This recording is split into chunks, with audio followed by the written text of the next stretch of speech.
যোৰহাটৰ এখন আগশাৰীৰ শিক্ষানুষ্ঠান হৈছে চিনামৰা জাতীয় বিদ্যালয়। এই বিদ্যালয়ত দেখা গৈছে এক ব্যতিক্ৰমী দৃশ্য।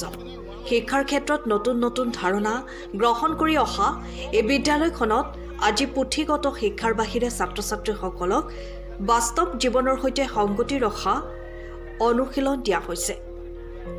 আজি আহাৰ মাহৰ ২৬ তাৰিখ প্ৰখৰ ৰ'দকো নেওচি বিদ্যালয়ৰ ছাত্ৰ ছাত্ৰীসকলে হাঁহি আনন্দৰ মাজেৰে পথাৰত নামি গুজিলে সোণগুটিৰ সেউজীয়া বীজ অৰ্থাৎ ভূঁই ৰোৱা কাৰ্যত ব্যস্ত হৈ পৰা পৰিলক্ষিত হয়।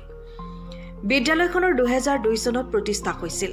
সেই সময়ৰ পৰাই সঞ্চালক দিব্যজ্যোতি শৰ্মাৰ নেতৃত্বত চিনামৰা জাতীয় বিদ্যালয়ত ছাত্ৰ ছাত্ৰীৰ বাবে এক সম্পূৰ্ণ জীৱনমুখী শিক্ষাৰ দিশে আগবাঢ়ি অহাৰ প্ৰচেষ্টা কৰা হৈছে। এই ভূঁই ৰোৱা কাৰ্যসূচী প্ৰতি বছৰে এক উৎসৱৰ ৰূপত উদযাপন কৰা হয়।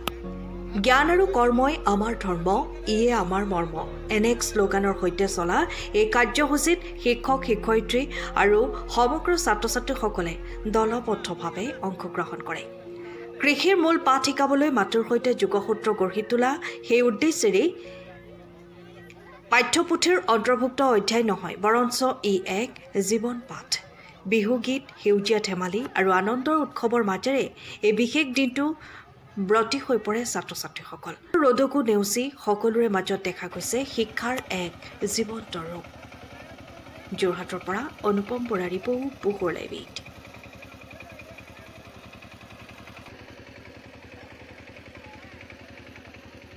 আচলতে প্ৰত্যেক বছৰেই এই ধৰণে কাম কৰি আহিছে, কৰ্মৰ লগত ছাত্ৰ ছাত্ৰীসকলক যুক্ত কৰি আহিছে। সেইকাৰণে আমাৰ শ্লোগানেই হ'ল জ্ঞান আৰু কৰ্মই আমাৰ ধৰ্ম, ইয়ে আমাৰ মৰ্ম। আৰু এই ধৰণে আচলতে ছাত্ৰ ছাত্ৰীসকলক হেৰিয়ৰ লগত যুক্ত কৰা মূল উদ্দেশ্যটো হৈছে যে অনাগত দিনত যাতে তেওঁলোকে যিমানেই ডাঙৰ বিষয়া নহওক, যিমানেই ডাঙৰ মন্ত্ৰী MLA নহওক, তেওঁলোকে আচলতে কি হ'ব খেতিৰ লগত নিজকে যাতে যুক্ত কৰি ৰাখিব পাৰে, কৃষকৰ যাতে মৰ্মবেদনা তেওঁলোকে উপলব্ধি কৰিব পাৰে।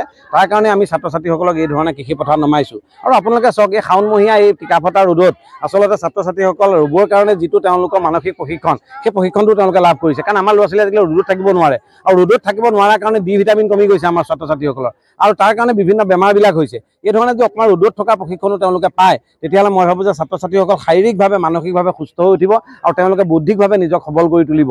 তো এইকাৰণে চিনামৰা জাতীয় বিদ্যালয় অতীতৰ পৰা ২০০২ চনৰ পৰা আমি এই কাম কৰি আহিছোঁ আৰু অনাগত দিনতো আমি কৰি যাম বুলি আগবাঢ়িছোঁ। প্ৰতি বছৰৰ দৰে এই বছৰো আহাৰ মাহত আমি ভূঁই ৰোৱা কাৰ্যসূচী পালন কৰিছোঁ। ৰং ধেমালি হাঁহি মাতেৰে আমি আজি এই দিনটো খুব আনন্দৰে উপভোগ কৰিছোঁ। খুব ভাল লাগিছে, ধন্যবাদ। আমি সকলো ছাত্ৰ ছাত্ৰী ওলাই আহিছোঁ, বৰ ভাল লাগিছে, বহুত ভাল লাগিছে। মই যোৱা ২ বছৰ ধৰি ইয়াত নভূঁই ৰুই আহিছোঁ, যথেষ্ট ভাল লাগিছে। আৰু মই কৈছোঁৱে, আমাৰ বিদ্যালয়খন যথেষ্ট ব্যতিক্ৰম। ইয়াত অকল নভূঁইয়ে নহয়, ইয়াত ধানো কাটোঁ, আমি নও খাওঁ তৃপ্তিৰে এসাঁজ। আৰু ইয়াত মানে কৃষিৰ কাৰ্যসূচী মানে শ্ৰেণীও দিয়া হয়। তাৰ উপৰিও জন্মদিনত প্ৰত্যেক বছৰে একোটাকৈ গছপুলি দিয়া হয়। মানে আমাক যে গছ আমাৰ প্ৰাণ, সেইটো মানে আমাক উপলব্ধি কৰোৱা হৈছে আৰু যথেষ্ট ভাল লাগিছে। আৰু বিদ্যালয়খনক মই যথেষ্ট ধন্যবাদ দিছোঁ।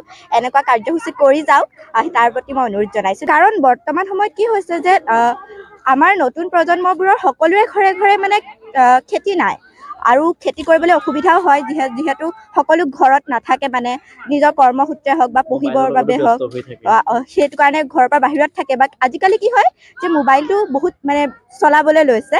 সেইটো কাৰণে আমাৰ মানে আমাৰ বিদ্যালয়ৰ ল'ৰা ছোৱালীবিলাকক যাতে কেঁচা মাটিৰ গোন্ধ আমি পাওঁ, আমি যাতে খেতিয়কৰ মূল্য বুজি পাওঁ, আমি যাতে কি হয় আমাৰ খাদ্য বস্তু যাতে নষ্ট নকৰোঁ, আমি যাতে তেওঁলোকৰ প্ৰতি টোপাল ঘামৰ মূল্য বুজি পাওঁ, সেইটো কাৰণে আমাক মানে সেইটো অনুভৱ কৰাবলৈ মানে এইটো পদক্ষেপ লোৱা হৈছে। আৰু এইটো সঁচাকৈ বহুত শলাগ ল'বলগীয়া পদক্ষেপ বুলি মই ভাবোঁ। আৰু